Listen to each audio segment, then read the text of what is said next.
Dari Aceh Besar, saudara, keputusan pembatasan pembelian solar bersubsidi mulai tahun ini disambut positif pengusaha SPBU. Selain mengurangi beban subsidi, pembatasan merupakan upaya agar penyaluran solar bersubsidi tepat sasaran.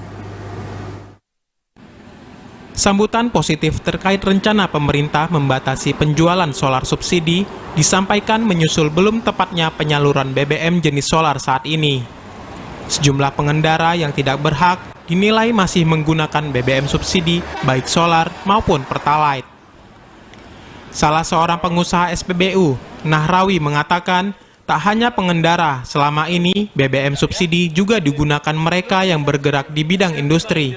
Hal ini dinilai menjadi penyebab kerap terjadinya kelangkaan BBM bersubsidi. Menurut Nahrawi, pengurangan kuota BBM bersubsidi khususnya jenis solar merupakan upaya agar penyaluran BBM tepat sasaran. Tidak hanya meningkatkan kesadaran warga untuk bijak menggunakannya, pembatasan BBM subsidi juga merupakan upaya meringankan beban subsidi oleh pemerintah. Enggak berkurang kuota, ini kesadaran moral kita. Artinya, ini kan pertalite ini kan disubsidi. Gimana? Artinya kalau mobil tahun tinggi itu nggak laik. Mesin mobil sekarang, baik pun Ela, Agia, itu udah mesin pertama.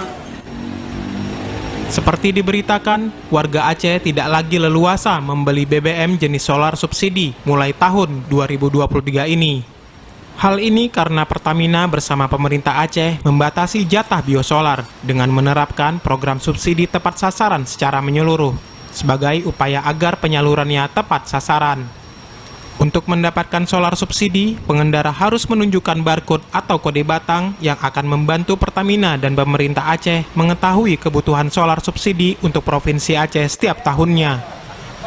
Pembatasan menyusul pengurangan jatah solar subsidi untuk Aceh dari sebelumnya 410.000 kiloliter menjadi 370.000 kiloliter.